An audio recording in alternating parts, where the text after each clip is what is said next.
এটি এমন একটি রান্নাঘরের ট্রিক্স যা আপনাকে কেউ শিখাবে না। এটি খুবই প্রয়োজনীয় এবং আকর্ষণীয় একটি ট্রিক্স।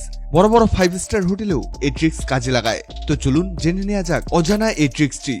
আপনারা দেখছেন আমার বাসায় পড়ে থাকা 4টি মোমবাতি একটি উত্তপ্ত কড়াইয়ে দিয়েছি। তো এগুলোকে আপনাকে গলিয়ে নিতে হবে এবং একটি নাড়ানি দিয়ে আস্তে আস্তে নাড়তে হবে। তবে আপনাকে খেয়াল রাখতে হবে যাতে চুলার তাপ খুব বেশি না হয়, আবার যাতে কমও না হয়। মাঝামাঝি হিট দিতে হবে। বেশি হিট দিলে ধোঁয়া হতে পারে আর মিশ্রণটি জ্বলে যেতে পারে, আর লো হিটে এটি বেশি সময় লাগিয়ে দেয়। তো এগুলো সব গলে যাবে 1 থেকে 2 মিনিটের মধ্যে। এরপর আপনি যে মোমের সুতাটি দেখছেন এটিকে চিমটি দিয়ে বের করে নিতে হবে। একটা কথা মাথায় রাখবেন, এই সুতা বের করে ফেলে দিবেন না, ভালো করে রেখে দিবেন, এগুলো পরে কাজে লাগবে। তো আমরা একটি চিমটি নিলাম এবং এই সুতাগুলোকে বাহিরে বের করে আনবো। খুব সহজে বের হয়ে আসবে। এটি আপনি কোনো চামচ অথবা স্প্যাচুলাও ব্যবহার করতে পারেন। এখন আপনাকে যা করতে হবে তা হলো আপনার বাসায় কাপড়ে দেয়া নীল, যেটি সাদা কাপড়ে দেয়া হয়, সেটি কিছু পরিমাণের এখানে দিতে হবে।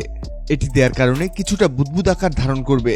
আমরা একটু নিয়ে নিলাম, দেখুন কেমন বুদবুদ আকার ধারণ করেছে। আমরা আরেকটু নিয়ে নিব। এটি এখন মিক্স করে নিতে হবে। দেখুন এটির কালার কেমন নীল হয়ে গেছে। এরপর আমরা এতে কিছু ফুড কালার দিয়ে দিব।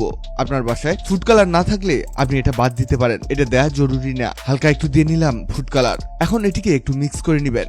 এরপরে এর মধ্যে আপনি যা দিবেন তা হলো লিকুইড ডিটারজেন্ট। আমরা এর মধ্যে কিছুটা লিকুইড ডিটারজেন্ট দিয়ে দিলাম। দেখুন কি অদ্ভুতভাবে রিয়াকশন হচ্ছে। এই রিয়াকশন কিছুটা ফেনার রূপ নিয়েছে আর এটির রং অনেকটা কালো আকার ধারণ করেছে। এভাবে মিডিয়াম তাপে আরো কিছুক্ষণ নাড়তে থাকুন, দেখবেন এটি সুন্দর এক রঙে ফিরে এসেছে। এবার চুলা বন্ধ করার পালা। তবে চুলা বন্ধ করার আগে আমরা এর মধ্যে আরো একটি জিনিস দিয়ে দিব। বাসায় নিশ্চয়ই বডি স্প্রে অথবা আতর অথবা ডিওড্রেন্ট আছে। আমরা এখানে হালকা বডি স্প্রে দিয়ে দিব, কিছুটা এভাবে। দেখুন এই স্প্রেটি আপনার ইচ্ছে মতো দিতে পারেন। আমরা 7 থেকে 8 বার স্প্রে করেছি এর মধ্যে। দেখুন রং আরো পরিবর্তন হয়েছে। এবার এটিকে ভালো করে মিক্স করে নিন। এখন আমাদেরকে চুলা বন্ধ করতে হবে, কারণ আমাদের কাজ শেষের দিকে। আমরা চুলা অফ করে দিলাম। এখন এটিকে কিছুটা ঠান্ডা করে নিতে হবে, তবে এতটা ঠান্ডা না যে আবার জমে যায়। এবার আপনাকে দুটি এমন বাসন নিতে হবে যেখানে এটিকে সেট করা যায়। আমরা দুটি কাচের বাটি নিয়ে নিলাম। এবার এগুলোতে গলিত মোম কড়াই থেকে ঢেলে দিলাম। তো আসলে এখানে কি ঘটনা ঘটলো আপনাকে বলছি। এই যে মোমগুলো আমরা গলিয়ে নিলাম, এগুলো দিয়ে ঘ্রাণযুক্ত মোম তৈরি হয়ে গেছে। আর আপনি যখন 5 স্টার হোটেল বড় বড় পার্টিতে যান, সেখানে এই মোমবাতিগুলো জ্বালানো হয়। আর এগুলোতে detergent liquid body spray add করার কারণে এগুলো যখন জ্বলে তখন পুরো রুমে সুঘ্রাণ ছড়িয়ে পড়ে। তো আপনি কি করলেন, পড়ে থাকা মোম থেকে খুবই সুন্দর ঘ্রাণযুক্ত মোমবাতি বানিয়ে ফেললেন। এগুলো ঘরে কিছুক্ষণ জ্বালালে ঘরের পরিবেশ পাল্টে যাবে, চারদিকে ঘ্রাণ ছড়িয়ে পড়বে। তবে এগুলোকে এই সুতোগুলো দিয়ে কাঠির সাহায্যে সোজা করে রাখতে হবে, যে সুতোগুলো আপনি প্রথম অবস্থায় সংরক্ষণে রেখেছিলেন। এবার কিছুক্ষণ অপেক্ষা করতে হবে যাতে মোম জমাট বেঁধে যায়।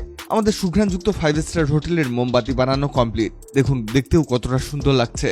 এবার এই সুতোগুলোর মাথাটি প্রয়োজন মতো রেখে বাকিটা কেটে ফেলবো। এগুলোকে আগুন দিয়ে দেখি কেমনটা ঘ্রাণ বেরোচ্ছে। দেখুন দেখতেও কতটা সুন্দর লাগছে এবং চারদিকে এর ঘ্রাণ ছড়িয়ে পড়েছে। ভিডিওটি অনেকের উপকারে আসতে পারে, তাই ভিডিওটিকে শেয়ার করুন। আগের ভিডিওতে কমেন্ট করেছে ফ্রান্স থেকে ইসমাইল হোসেন, চট্টগ্রাম থেকে ডক্টর জাকিয়া মনি, ইংল্যান্ড থেকে লাকি ইসরাত, ঢাকা থেকে মোহাম্মদ আরিফুল ইসলাম, হুগলি থেকে হুমায়রা সিদ্দিক, রংপুর থেকে মনিকা মনি। আপনারা যারা কমেন্ট করেছেন আপনাদের ধন্যবাদ। আপনি পৃথিবীর কোন প্রান্ত থেকে ভিডিওটি দেখছেন কমেন্ট করুন, যাতে পরবর্তী ভিডিওতে আপনাকে ধন্যবাদ জানাতে পারি। ভিডিওটি ভালো লাগলে লাভ রিয়াক্ট দিন, খারাপ লাগলে এংরি রিয়াক্ট দিন। এমন সব তথ্যবহুল ভিডিও পেতে ন্যাচারাল বিউটি হ্যাক্সকে লাইক ও ফলো দিয়ে রাখুন।